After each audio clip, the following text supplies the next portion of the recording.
के केंद्रीय कार्यालय के विस्तार की देश भर के भारतीय जनता पार्टी के कार्यकर्ताओं को बहुत बहुत बधाई।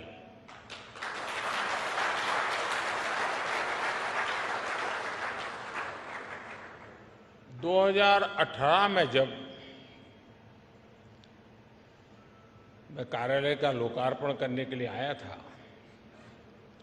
तो कहा था कि इस कार्यालय की आत्मा हमारा कार्यकर्ता है। आज जब हम इस कार्यालय का विस्तार कर रहे हैं तो ये भी केवल एक भवन का विस्तार नहीं है, बल्कि ये प्रत्येक भाजपा कार्यकर्ता के सपनों का विस्तार है।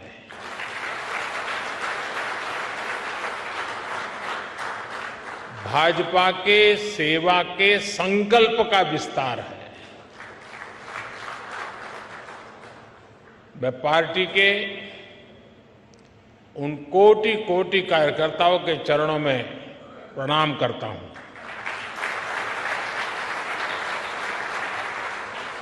मैं पार्टी के सभी संस्थापक सदस्यों को भी सर झुका करके नमन करता हूं।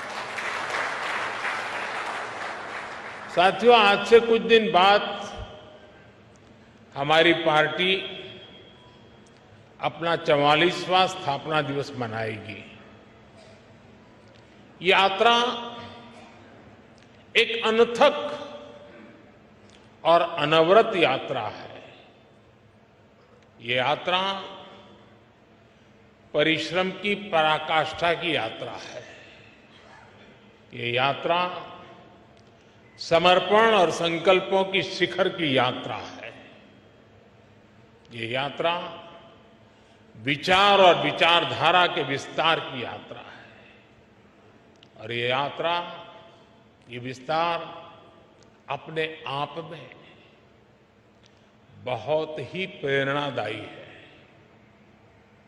आपको याद होगा,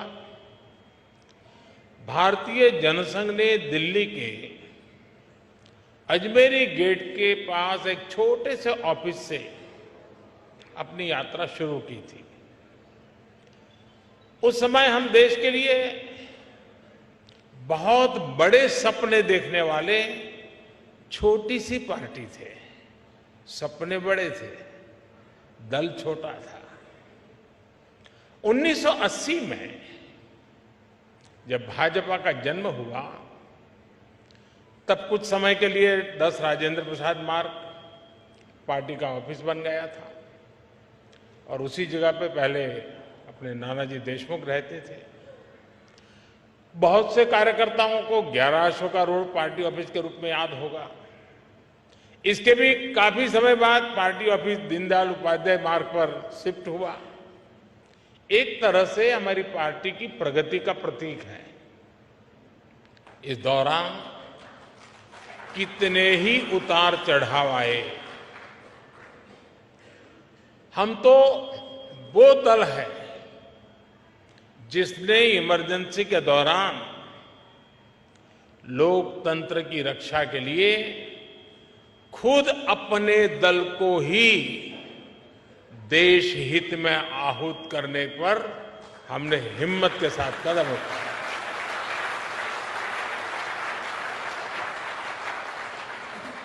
फिर सन 84 में जो हुआ,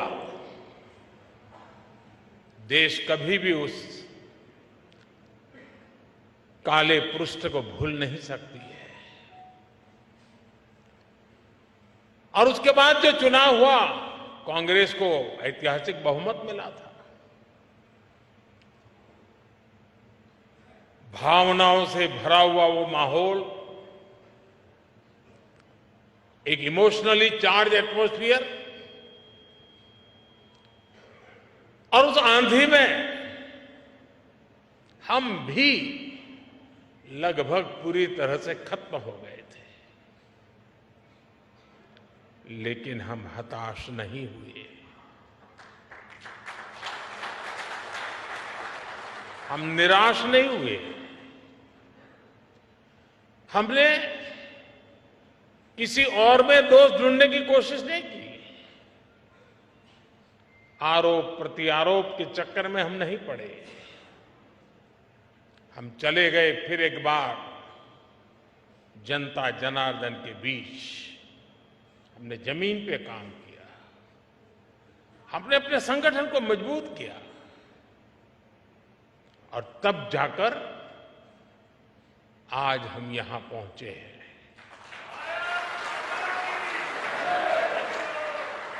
दो लोकसभा सीटों के साथ शुरू हुआ सफर 2019 में 303 सीटों तक पहुंच गया।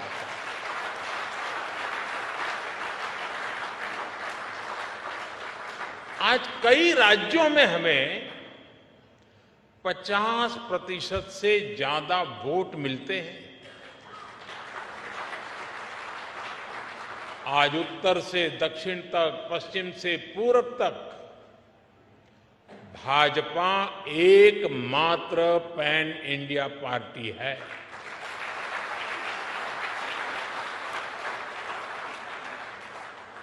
परिवार के कब्जे वाली पार्टियां,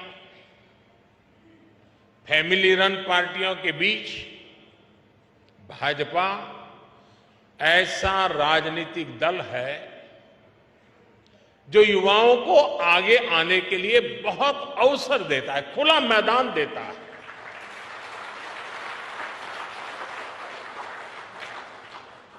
आज भारत की माताओं, बहनों, बेटियों का आशीर्वाद जिस पार्टी के साथ है, उस पार्टी का नाम है भारतीय जनता पार्टी।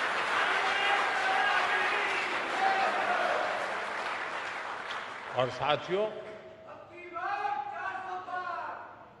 आज भाजपा केवल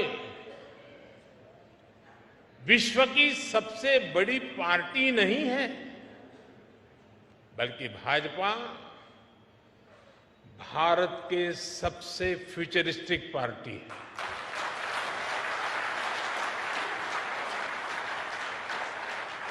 हमारा एक ही लक्ष्य है, भविष्य के आधुनिक और विकसित भारत का निर्माण करना। और इसलिए हमें खुद अपने लिए भी भविष्य के लक्ष्य निर्धारित करने ही होंगे। इसके लिए हमारे पास आधुनिक सोच भी होनी चाहिए, आधुनिक संसाधन भी होने चाहिए। हमें भाजपा को एक ऐसी संस्था के रूप में विकसित करना है जिसके पास अगले 10 साल, 20 साल, 50 साल के लक्ष्य निर्धारित है। इसके लिए 3 बातें हर कर्तव्यनिष्ठ कार्यकर्ता, हर भाजपा सदस्य के स्वभाव में होना समय की मांग है, देश की जरूरत है। वो 3 बातें क्या हैं? एक है अध्ययन, दूसरा है आधुनिकता और तीसरा है विश्व भर से अच्छी बातों को आत्मसात करने की शक्ति।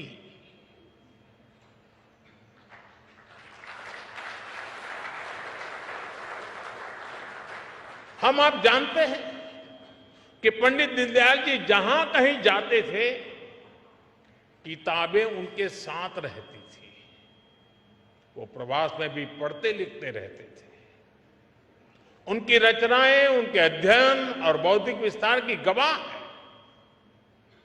डॉक्टर श्यामा प्रसाद मुखर्जी के अपने घर में तो हजारों किताबें थी। भाजपा कार्यालय की नई बिल्डिंग पार्टी की उस परंपरा का एक केंद्र बनेगी और बननी चाहिए।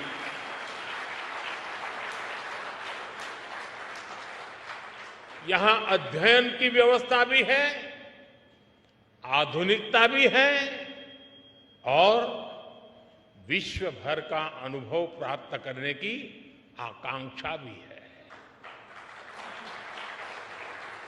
मुझे विश्वास है भाजपा का ये आधुनिक कार्यालय निरंतर इन सपनों के लिए, इन संकल्पों के लिए, इस अदम्य इच्छा और उमंग के लिए अविरत प्रेरणा का स्रोत बनेगा। साथियों, हम भाजपा कार्यकर्ताओं के लिए एक गर्व की बात है कि हम सब जिस दल में काम कर रहे हैं, जिस दल के आचार, संस्कार और विचार ने हमें गढ़ा है, उस दल की और उसके कार्यकर्ताओं की आज विश्व भर में चर्चा हो रही है। आज बीजेपी की पहचान दुनिया के सबसे महत्वपूर्ण राजनीतिक दल के तौर पर होने लगी है। आज भाजपा की तुलना दुनिया की उन ऐतिहासिक पार्टियों से होने लगी है जिन्होंने अपने शासनकाल में अपने देश का भाग्य बदल दिया था। ये समय बीते 4-5 दशकों में भाजपा कार्यकर्ताओं के त्याग और तपस्या की वजह से आया है। ये समय भाजपा सरकार के विकास के कार्यों की वजह से आया है। बीजेपी वो दल है जो भारत के महत्व को, भारत के सामर्थ्य को सशक्त करने के एक ही संकल्प को लेकर के चल रहा है। हम सबका साथ, सबका विकास, सबका विश्वास और सबका प्रयास के मंत्र को लेकर के आगे बढ़ रहे हैं। और मुझे ये देखकर खुशी होती है कि दुनिया के कई सारे ऐसे नेता, वो हमारी भाषा से परिचित नहीं है, लेकिन फिर भी वो ये सबका साथ, सबका विकास मंत्र दोहराने का प्रयास करते हैं। वो अपनी भाषा में उसका अनुवाद भी करते हैं।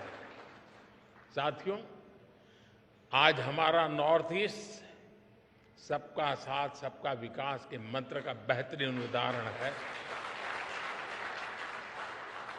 नॉर्थ ईस्ट की आबादी में बहुत विविधता है।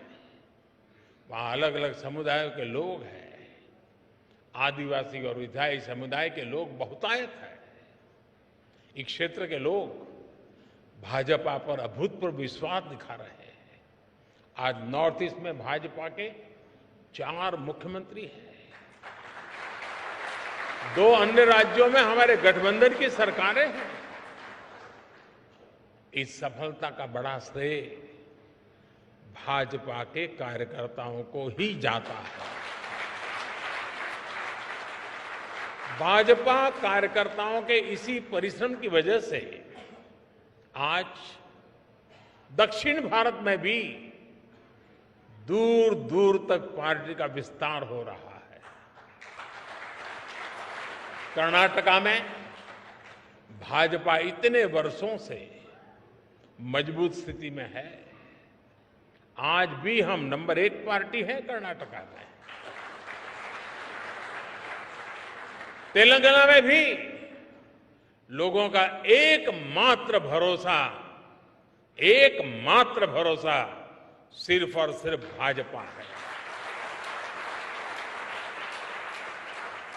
आंध्र प्रदेश में लोगों का भाजपा पर विश्वास दिनों दिन बढ़ता चला जा रहा है। तमिलनाडु और केरला में भाजपा हर जिले में, हर बूथ पर दिनों दिन मजबूत हो रही है। एक भारत श्रेष्ठ भारत की भावना के साथ हो रहा भाजपा का ये विस्तार हमें सीटों के मामले में और वोट शेयर के मामले में सफलता की नई ऊंचाइयों पर ले जाएगा। लेकिन साथियों, मैं एक बात और भी कहना चाहता हूं।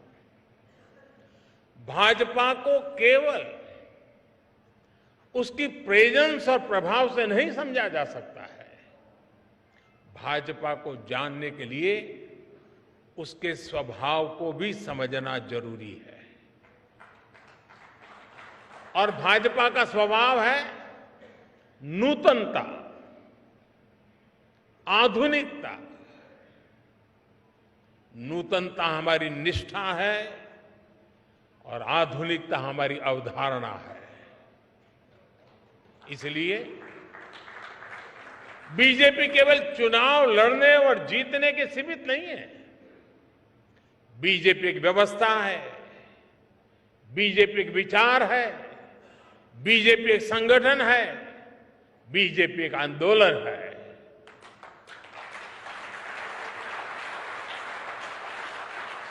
बीजेपी विकास की भी प्रेरणा शक्ति है और बीजेपी बदलाव की भी प्राण शक्ति है। बीजेपी ने सियासत की सोच को बदला है और समावेश के नए मानकों को जन्म दिया है। और इसका एक उदाहरण है भाजपा का सदस्यता अभियान और इसके माध्यम से पार्टी का विस्तार। एक समय था जब हम राज्यों में राज्य स्तर की कमेटी बन जाए तो हम सोच रहे थे कि चलिए उस राज्य में झंडा गाड़ दिया। फिर थोड़ा समय और बीता, कार्यकर्ताओं ने परिश्रम किया, फिर हम हिसाब लगाने लगे कि भाई कितने जिले हैं जहां कमेटी बनी है, कितने जिलों में कमेटी बाकी है, कब पूरा करेंगे। फिर हम एक कदम आगे चले, फिर हम सोचने लगे चलो जिले तो हो गए, बताओ भाई कितने तहसील में कमेटियां बनी हैं, कितने ब्लॉक लेवल पर कमेटियां बनी हैं। फिर शक्ति केंद्र आया, फिर बूथ पर फोकस हुआ और आज हम पन्ना प्रमुख तक पहुंच गए।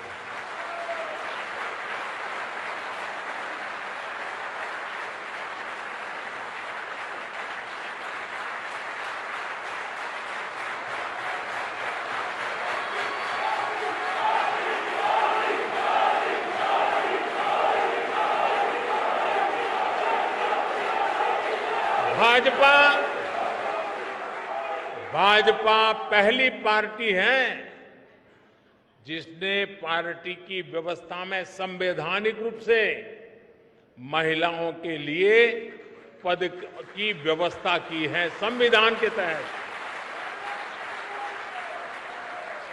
भाजपा पहली ऐसी पार्टी है जो अपने कार्यकर्ताओं को नए अवसर देने के लिए निरंतर तत्पर रहती है।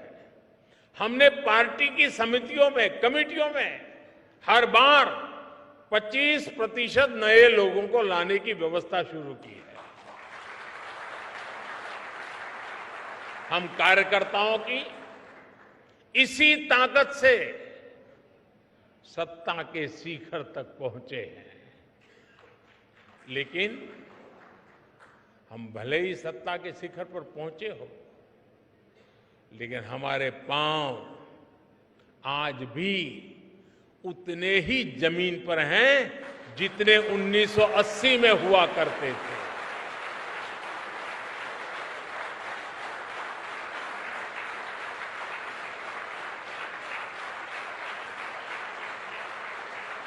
भाजपा में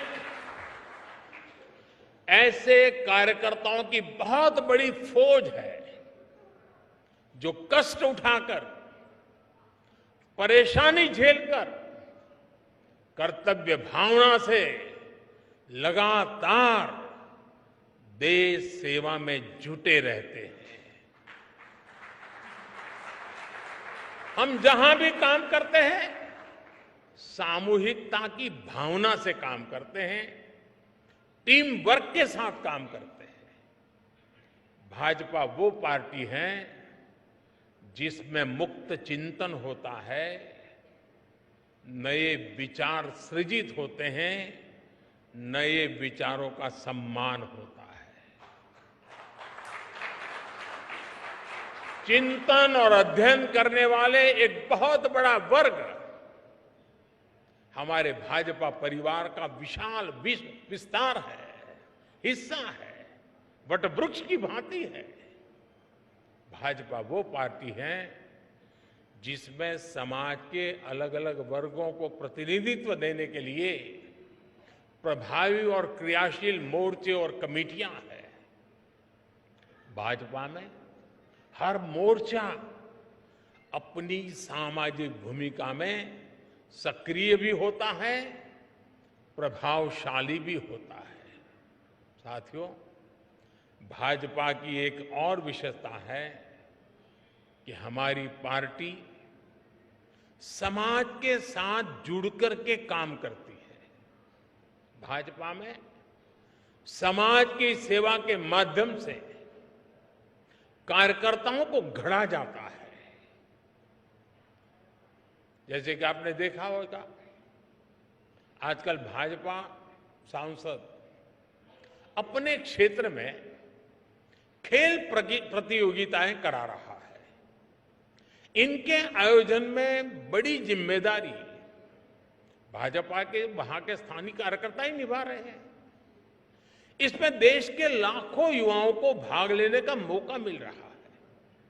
हजारों युवाओं को पदक मिल रहे हैं, उनके लिए आगे बढ़ने के रास्ते खुल रहे हैं और हमें भी क्षेत्र के सामर्थ्य का परिचय होता है।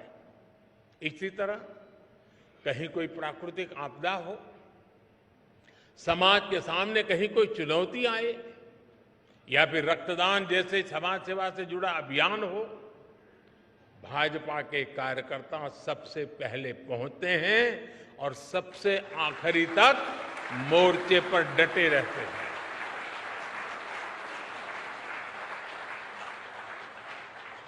अभी अध्यक्ष जी बता रहे थे, कोरोना के दौरान हमारी पार्टी के लोगों ने कैसे घर घर जाकर मुफ्त राशन और इलाज पहुंचाने में मदद की।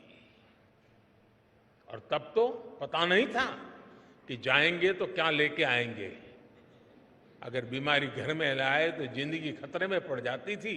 फिर भी ये भाजपा का कार्यकर्ता है जो हर घर जाता था।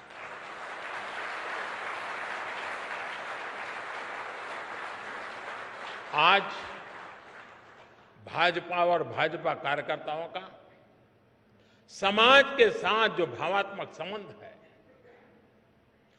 वो आपको किसी और राजनीतिक दल में नजर आएगा कि नहीं आएगा, ये मैं कह नहीं सकता।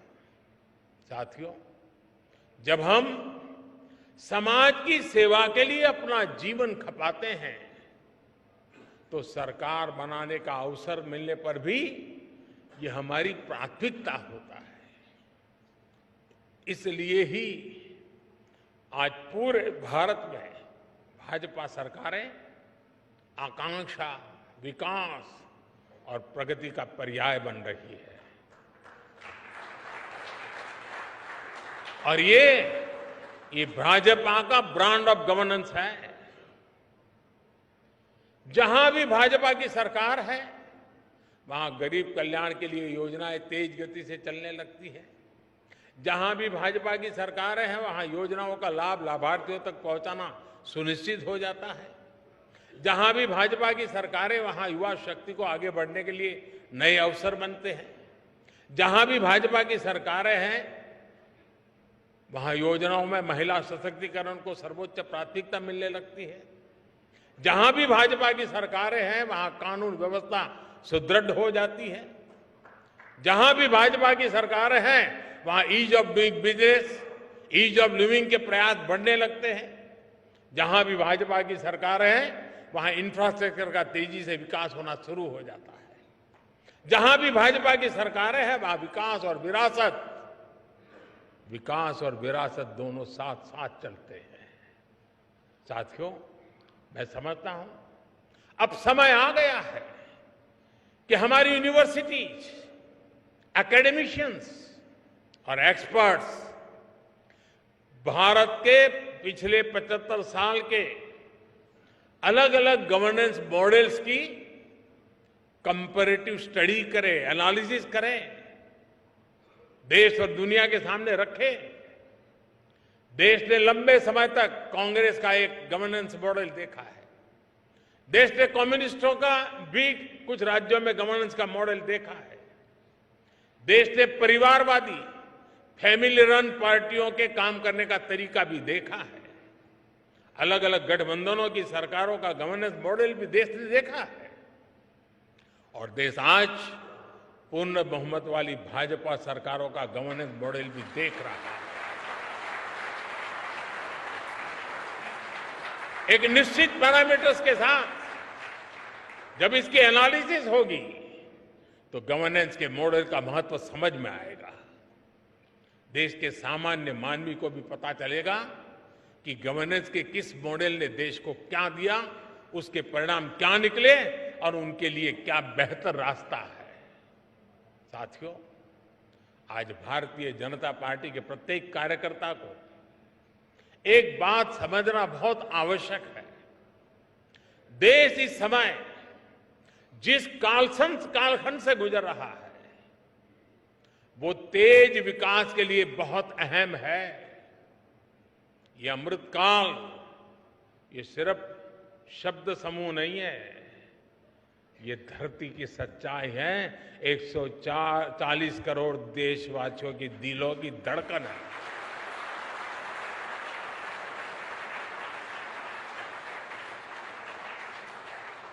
आज हम सबसे युवा देश है, आत्मविश्वास से भरे हुए देश है।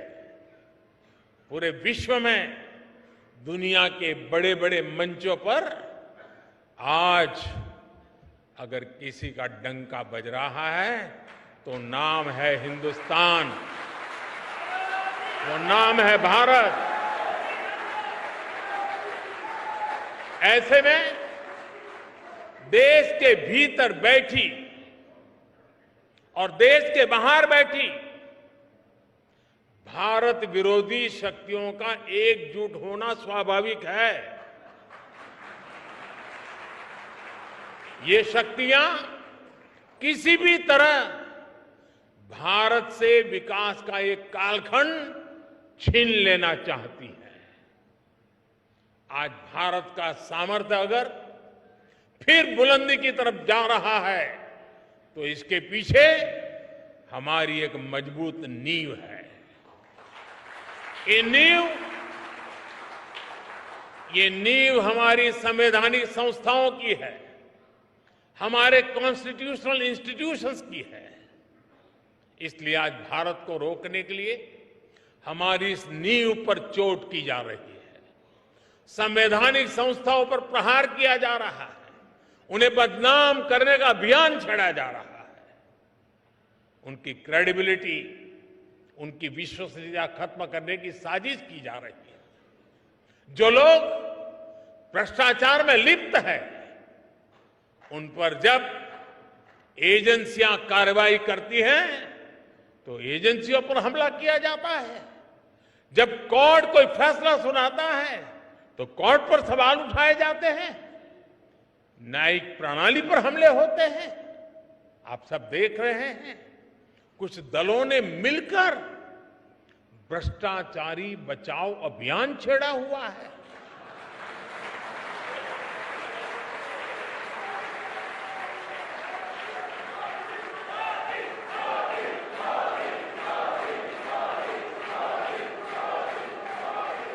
आज भ्रष्टाचार में लिप्त जितने भी चेहरे हैं वो सब एक साथ एक मंच पर आ रहे हैं। पूरा देश ये देख रहा है, देश समझ रहा है। साथियों, भ्रष्टाचार ने हमारे देश का बहुत नुकसान किया है। दिमक की तरह देश को खोखला किया है भ्रष्टाचार ने। देश की जनता देख रही है कि पहले की सरकारों ने किस तरह भ्रष्टाचार के खिलाफ कार्रवाई के नाम पर केवल खानापुरी की थी। लेकिन पिछले 9 साल में भाजपा सरकार ने भ्रष्टाचार के खिलाफ जो अभियान चलाया, उसने आज भ्रष्टाचार और भ्रष्टाचारियों दोनों की जड़ें हिला दी है।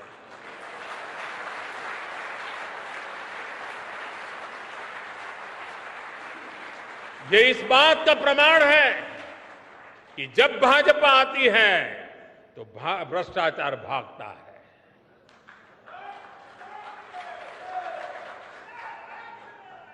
मैं आपको कुछ आंकड़े बताना चाहता हूं आज। Prevention of money laundering act यानी पीएमएलए के तहत कांग्रेस की सरकार में यानी साल 2004 से 2014 के बीच 5,000 करोड़ रुपए के आसपास की संपत्ति जब्त की गई थी। 5,000 करोड़। इसी एक्ट के तहत पिछले 9 वर्षों में भाजपा सरकार ने 1,10,000 करोड़ रुपए से ज्यादा की संपत्ति जब्त की है।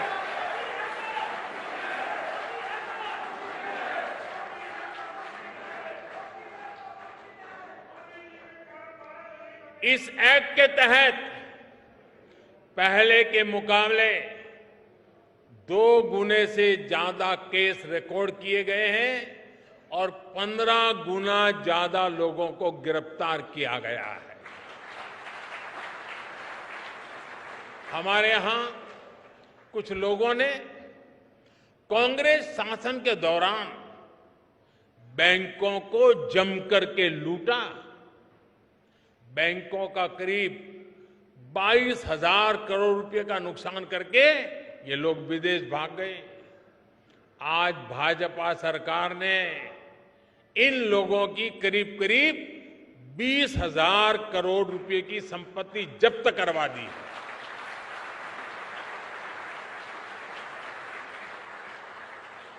प्रिवेंशन ऑफ करप्शन एक्ट के तहत पिछले 9 वर्षों में सीबीआई ने लगभग 5,000 केस दर्ज किए हैं। बीजेपी सरकार में भ्रष्टाचार के आरोपों से घिरे हुए सैकड़ों बड़े अधिकारियों को संविधान दिखाया, सरकार के नियम दिखाए और उनको जबरन रिटायर किया गया है, घर भेज दिया गया है और उनके खिलाफ कार्रवाई की गई है।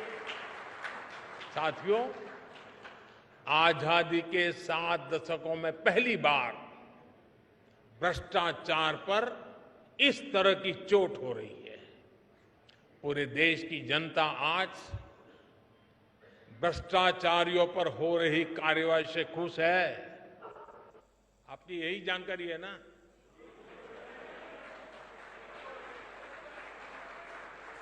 मैं जहां जाता हूं लोग यही कहते हैं, मोदी जी रुकना मत।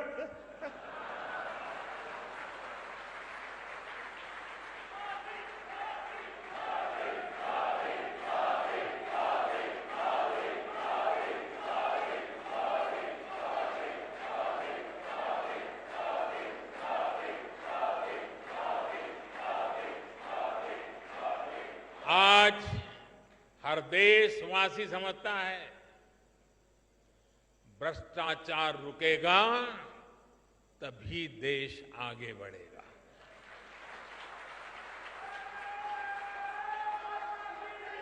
और जब हम इतना सारा करेंगे तो कुछ लोग तो नाराज होंगे ही होंगे।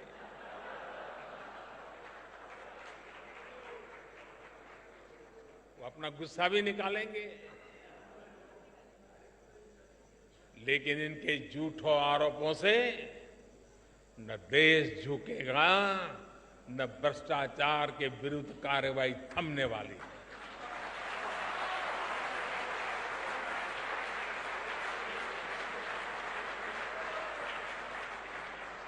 साथियों, आपको याद होगा कांग्रेस के नेता कभी कहा करते थे, जनसंघ के जमाने में बड़े बड़े नेता कहते थे जनसंघ को जड़ से उखाड़कर फेंक देंगे। ये उनके बड़े बड़े नेता बोलते थे जी। और आज की कांग्रेस कहती है कि मोदी तेरी कब्र खुदेगी। जनसंघ को मिटाने की, भाजपा को मिटाने की अनेक बार साजिशें हुई। और ये तो वो लोग हैं जिन्होंने मुझे भी जेल में डालने के लिए क्या क्या जाल नहीं बिछाई, लेकिन वो पूरी तरह नाकाम रहे।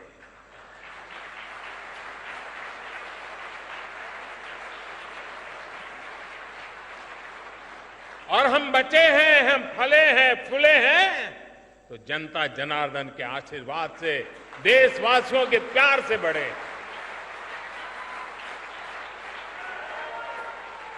देशवासियों का अपार प्रेम, यही तो हमारी पूंजी है, यही हमें समर्थन देता है, यही हमें शक्ति देता है। देशवासियों के आशीर्वाद से हम आगे बढ़े हैं, बढ़ रहे हैं और बढ़ते ही रहेंगे।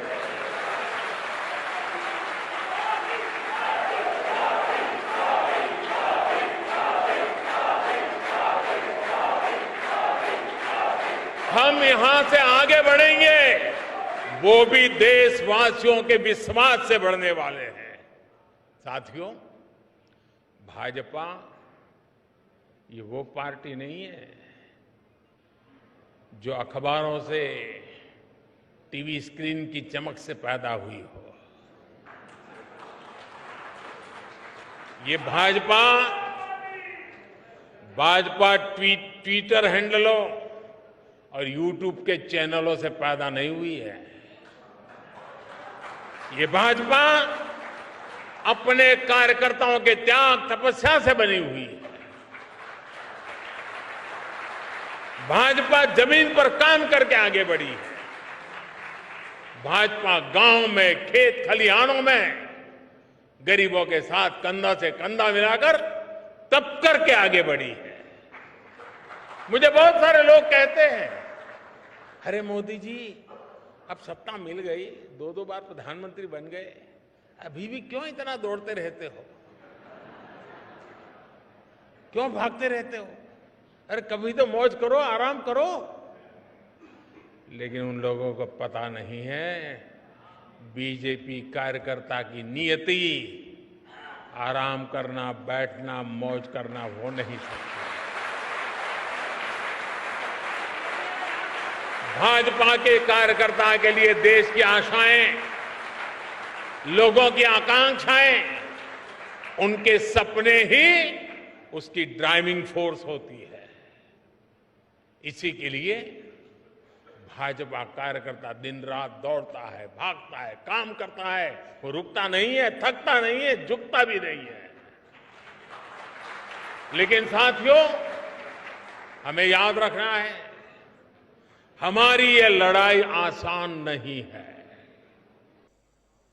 भाजपा को डगर डगर पर भ्रष्टाचार से लड़ना है। भाजपा को डगर डगर पर भाई भतीजावाद से लड़ना है। भाजपा को डगर डगर पर संप्रदायवाद से लड़ना है। भाजपा को डगर डगर पर जातिवाद से लड़ना है। भाजपा को डगर डगर पर भारत विरोधी विदेशी ताकतों और उनके इकोसिस्टम से लड़ना है, क्योंकि यही वो चुनौतियां हैं जिन्होंने देश का बहुत बड़ा नुकसान किया है, बहुत समय तक नुकसान किया है। साथियों, बहुत सौभाग्य से, अनेकों के त्याग तपस्या से हमें आजादी के अमृत काल में राष्ट्र की सेवा करने का, राष्ट्र निर्माण करने का अवसर मिला है। हम भारतीयों ने मिलकर 2047 तक, जब आजादी के 100 साल मनाएंगे, तब तक विकसित भारत का लक्ष्य रखा है। आजादी के अमृत महोत्सव से लेकर आजादी के 100 वर्ष तक देश की इस यात्रा में प्रत्येक भाजपा कार्यकर्ता को जी तोड़ मेहनत करनी ही करनी है। हमारे कार्यकर्ताओं को लंबी पारी के लिए तैयार करना चाहिए। दल को बनाने में जिस तरह अनेक पीढ़ियां खप गई, उसी तरह देश को आगे बढ़ाने के लिए हमें भी अपनी पीढ़ियों को खपाना होगा।